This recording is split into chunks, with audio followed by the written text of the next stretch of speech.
Hello viewers, আসসালামু আলাইকুম। আমি ডক্টর নুসরাত জাহান দৃষ্টি কাজ করছি ক্লিনিক্যাল সোশ্যাল ওয়ার্কার এবং সেক্সুয়াল হেলথ এডুকেটর হিসেবে আমার verified YouTube channel sex edu with doctor দৃষ্টির সাথে সবসময় চেষ্টা করি যৌন স্বাস্থ্য শিক্ষামূলক সচেতনতামূলক যে বিষয়গুলো রয়েছে সেগুলোকে আপনার সামনে তুলে ধরার বা আপনাদের সামনে তুলে ধরার। অনেক সময় অনেকেই আমার verified YouTube channel sex edu with doctor দৃষ্টিতে বিভিন্ন ধরনের যৌন স্বাস্থ্যমূলক বিশেষ কিছু প্রশ্ন করে থাকেন, যেগুলোর উত্তর দেওয়ার চেষ্টা করি একটু সহজভাবে ভিডিও বার্তার মাধ্যমে। এবং অনেক সময় সরাসরি অনেকে এসে দাম্পত্য জীবনে তাদের যৌন জীবনে বেশ কিছু অজানা প্রশ্ন থাকে বা বেশ কিছু ভুল ধারণা থাকে, ভ্রান্ত ধারণা থাকে, সেগুলোর সমাধান অনেকে আমার কাছে চেয়ে থাকেন। আমি মূলত চেষ্টা করি সেই সমস্যাগুলোর একটা সহজ সমাধান ছোট্ট ভিডিও বার্তার মাধ্যমে সহজ ভাষায় আপনাদের সামনে তুলে ধরার। আশা করি আমার এই ভিডিও বার্তাগুলি আপনাদের দাম্পত্য জীবনকে আরও সহজ, স্বাচ্ছন্দ্যময়, নিরাপদ এবং স্বাস্থ্যকর করে তুলবে।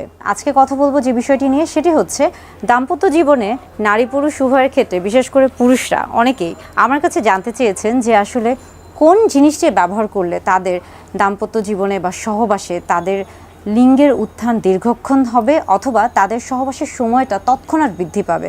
অর্থাৎ অনেকেই জানতে চান বা বেশিরভাগ পুরুষই এই জিনিসটা নিয়ে অনেক বেশি বিচলিত থাকেন বা অনেক বেশি আগ্রহ প্রকাশ করে থাকেন যে আসলে এমন কোনো কিছু কি আছে যে যেই জিনিসটা ব্যবহার করলে বা যেই জিনিসটা গ্রহণ করলে তার সহবাসের যে সময়টা রয়েছে সেটা তৎক্ষণাৎ দীর্ঘক্ষণ হয়ে যাবে বা বেড়ে যাবে বা একটা লম্বা সময় ধরে তিনি সহবাস করতে পারবেন, অর্থাৎ তার সেক্সুয়াল পারফরমেন্সটা ভালো হবে। হ্যাঁ, আজকে মূলত কথা বলবো এই বিষয়টা নিয়ে। তৎক্ষণাৎ আপনার সহবাসের সময় যদি বাড়াতে চান বা বৃদ্ধি করতে চান, সেই ক্ষেত্রে কিন্তু একটা খুব ভালো একটা বিষয় রয়েছে বা একটা বিষয় খুব ভালো একটা ভূমিকা রাখে, এবং সেটা হচ্ছে স্প্রে।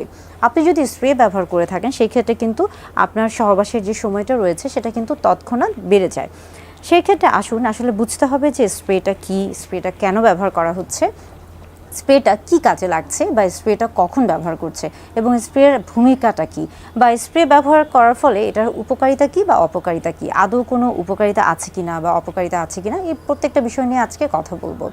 আমরা মূলত অনেকেই সেক্সুয়াল যে বিষয়গুলো রয়েছে বা আমাদের দাম্পত্য জীবনে নারী পুরুষ স্বামী স্ত্রীর ক্ষেত্রে যে বিষয়গুলো নিয়ে আলোচনা করে থাকি, সেখানে দেখা যায় যে অনেকেই বিভিন্ন ধরনের প্রশ্ন করে থাকেন এবং তাদের মধ্যে একটা খুব কমন যে প্রশ্ন বা একটা খুব কমন যে আগ্রহ বা কৌতূহল থাকে, এবং সেটা হচ্ছে মূলত যৌন জীবনে দীর্ঘক্ষণ সহবাসে লিপ্ত থাকা।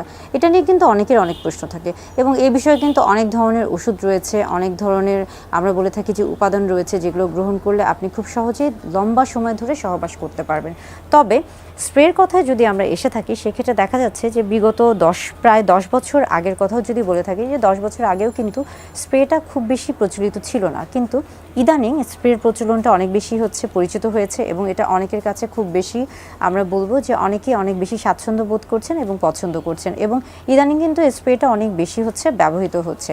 তবে স্প্রে নির্বাচনের ক্ষেত্রে অবশ্যই আপনাকে কয়েকটা জিনিস খেয়াল করতে হবে, এবং একটা হচ্ছে তার মধ্যে খুবই গুরুত্বপূর্ণ, সেটা হচ্ছে বাজারে বিভিন্ন ধরনের স্প্রে পাওয়া যায়।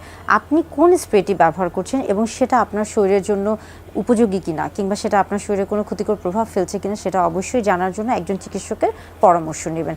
কারণ বাজারে যে ধরনের স্প্রেগুলো রয়েছে সেখানে কিন্তু বিভিন্ন ধরনের উপাদান থাকে। মূলত আমরা বলে থাকি যে স্প্রের ক্ষেত্রে বর্তমানে যে উপাদানটা ব্যবহার করা হয়ে থাকে এবং সেটা হচ্ছে লিডোকেইন। লিডোকেইন আসলে হচ্ছে স্প্রেকে দেখা যাচ্ছে যে আপনার এই যে সহবাসের যে সময়টা রয়েছে এটাকে দীর্ঘক্ষণ বাড়িয়ে তোলে। এবং আরেকটা গুরুত্বপূর্ণ বিষয় হচ্ছে যে আপনি যখন স্প্রে নির্বাচন করছেন সেই ক্ষেত্রে খেয়াল করতে হবে যে বিগত কয়েক বছর আগে যে স্প্রেগুলো প্রচলিত ছিল, অনেক সময় দেখা যেত যে সেগুলোর ক্ষেত্রে বিভিন্ন রকমের অনেকের একটা হচ্ছে অনীহা কাজ করতো বা একটা হচ্ছে অস্বস্তি কাজ করতো, কিন্তু আস্তে আস্তে কিন্তু সময়ের যে চাহিদার কারণে এই স্প্রেগুলোর উপাদানগুলোকে পরিবর্তন করা হয়েছে, এগুলোর মানগুলোকেও কিন্তু উন্নত করা হয়েছে, অর্থাৎ এগুলোর গুণগত মান বৃদ্ধি পেয়েছে। স্প্রে নির্বাচনের ক্ষেত্রে আপনাকে কয়েকটা বিষয় অবশ্যই মাথায় রাখতে হবে।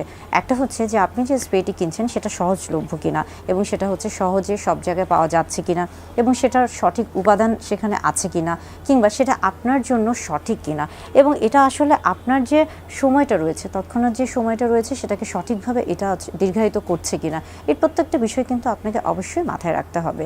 এখন আসি যে স্প্রে বিষয়ে যদি আমরা আসি, সেই ক্ষেত্রে খেয়াল করতে হবে যে স্প্রেটা কিভাবে ব্যবহার করা হয়। স্প্রে মূলত পুরুষদের ক্ষেত্রে অর্থাৎ পুরুষ লিঙ্গে ব্যবহার করা হয়ে থাকে, এবং সেই ক্ষেত্রে খেয়াল করতে হবে যে খুব বেশি না, 2 থেকে 3 বার চাপ দিয়ে যদি আপনি ব্যবহার করে থাকেন তাহলে কিন্তু এটা হচ্ছে যথেষ্ট। এবং স্প্রে ব্যবহারের ক্ষেত্রে সবসময় খেয়াল করবেন যে স্প্রে কখনোই কিন্তু উপর থেকে দেওয়া যাবে না, এটা নিচ থেকে দিতে হয়, এবং এটা কিন্তু একদম হচ্ছে ভিতরে দেওয়া যাবে না, এটা বাহিরে দিতে হবে। এবং আমরা সবসময় বলে থাকি যে স্প্রে ব্যবহারের ক্ষেত্রে এই প্রত্যেকটা জিনিস কিন্তু খেয়াল করতে হবে। এবং আরেকটা খুব গুরুত্বপূর্ণ বিষয় হচ্ছে সহবাসের আগে অন্তত 10 মিনিট আগে স্প্রে ব্যবহার করা উচিত। এবং আপনারা কিন্তু স্প্রে ব্যবহার করে কন্ডোম ব্যবহার করতে পারেন, অর্থাৎ স্প্রে ব্যবহার করে কন্ডোম ব্যবহার করা যায়। অনেকে প্রশ্ন করে থাকেন যে স্প্রে ব্যবহার করে তিনি ওরাল সেক্স করতে পারবেন কিনা। সেই ক্ষেত্রে বলে থাকবো যে স্প্রে দেওয়ার পরে অবশ্যই আপনাকে অপেক্ষা করতে হবে স্প্রেটা যেন আপনি যেই স্থানে, অর্থাৎ পুরুষলিঙ্গের যেই স্থানে বা যেই অংশে, চামড়া বা ত্বকের যে অংশে আপনি স্প্রেটা দিচ্ছেন সেই জায়গাটা শুকিয়ে যাচ্ছে কিনা, না শুকানো পর্যন্ত সেটা অপেক্ষা করুন। এবং তারপরে আপনি সেখানে কন্ডোম পরিধান করুন, কিংবা তারপরে আপনি ওরাল সেক্স করতে পারেন।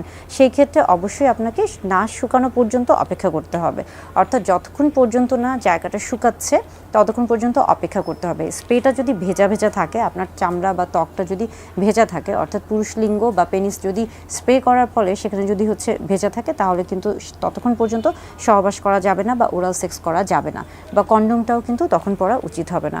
অর্থাৎ স্প্রে কিন্তু আপনার এই যে সহবাসের যে সময়টা রয়েছে সেটাকে তৎক্ষণাৎ দীর্ঘায়িত করবে। স্প্রে নিয়ে অনেকের মধ্যে অনেক ধরনের ভুল ধারণা রয়েছে। অনেকে মনে করে থাকেন যে স্প্রে যদি ব্যবহার করা হয়ে থাকে তাহলে এটা হয়তো বা দীর্ঘক্ষণ, মানে তিনি 1 দিন 2 দিন 3 দিন পর্যন্ত দীর্ঘক্ষণ সহবাস করতে পারবেন বা টানা সহবাস করতে পারবেন। আবার অনেকে মনে করে থাকেন যে স্প্রে তিনি যেই জায়গায় দিচ্ছেন বা চাপ দিচ্ছেন সেই জায়গাটা হয়তো বা তার নিস্তেজ হয়ে যাবে। এই যে একটা ভ্রান্ত ধারণা, এই ধারণাগুলো থেকে বের হয়ে আসতে হবে। স্প্রে আসলে কিভাবে কাজ করছে, আপনি যখন যৌন উত্তেজক কোনো কিছু দেখছেন বা আপনার মধ্যে যখন যৌন উত্তেজনা কাজ করছে, তখন কিন্তু আপনার যে শরীরে, বিশেষ করে পুরুষদের ক্ষেত্রে আমরা বলে থাকি পুরুষলিঙ্গের রক্ত সঞ্চালনটা বৃদ্ধি পায় এবং সেখানে তখন যৌন উত্তেজনা তৈরি হচ্ছে এবং সেখানে দেখা যাচ্ছে যে রক্ত সঞ্চালন যখন আপনার বৃদ্ধি পাচ্ছে তখন কিন্তু আপনার লিঙ্গ উত্থান হচ্ছে এবং এই লিঙ্গ উত্থানের ফলে সেখানে কিন্তু বীর্যটাও খুব তাড়াতাড়ি বের হয়ে যাওয়ার একটা প্রবণতা কাজ করে থাকে। এই যে বীর্যটা যেন তাড়াতাড়ি বের না হয় বা এই বীর্যটা যেন তাড়াতাড়ি বের হতে না পারে, সেই জন্য কিন্তু সেখানে স্প্রে দেওয়া হয়ে থাকে। স্প্রের কাজ মূলত ওই জায়গাটাকে ওই মুহূর্তের জন্য নিস্তেজ করে দেয়া, যেন বীর্যটা বের হতে না পারে এবং দীর্ঘক্ষণ আপনার লিঙ্গের উত্থানটা বজায় থাকে এবং আপনি যেন দীর্ঘ সময় লম্বা সহবাস করতে পারেন বা দীর্ঘক্ষণ সহবাসে নিজেকে সক্রিয় ভূমিকা পালন করতে পারেন বা নিজেকে সক্রিয় রাখতে পারেন। অর্থাৎ স্প্রে বিভিন্নভাবে কিন্তু আপনার এই যে সহবাসের যে সময়টা রয়েছে সেটাকে তৎক্ষণাৎ দীর্ঘ করছে, যার ফলে স্প্রের কিন্তু একটা ভালো ভূমিকা রয়েছে। তবে স্প্রে নির্বাচনের ক্ষেত্রে আবারও বলছি যে আপনার জন্য কোন স্প্রেটি আসলে সঠিক, বা স্প্রেটা আপনি যেটা ব্যবহার করছেন সেটা সঠিক কিনা বা কোনটা ব্যবহার করা উচিত, সেটার ক্ষেত্রে কিন্তু অবশ্যই একজন চিকিৎসকের পরামর্শ নেবেন। তবে স্প্রে নির্বাচনের ক্ষেত্রে আবারও বলছি যে আপনার জন্য কোন স্প্রেটি আসলে সঠিক, বা স্প্রেটা আপনি যেটা ব্যবহার করছেন সেটা সঠিক কিনা বা কোনটা ব্যবহার করা উচিত, সেটার ক্ষেত্রে কিন্তু অবশ্যই একজন চিকিৎসকের পরামর্শ নেবেন।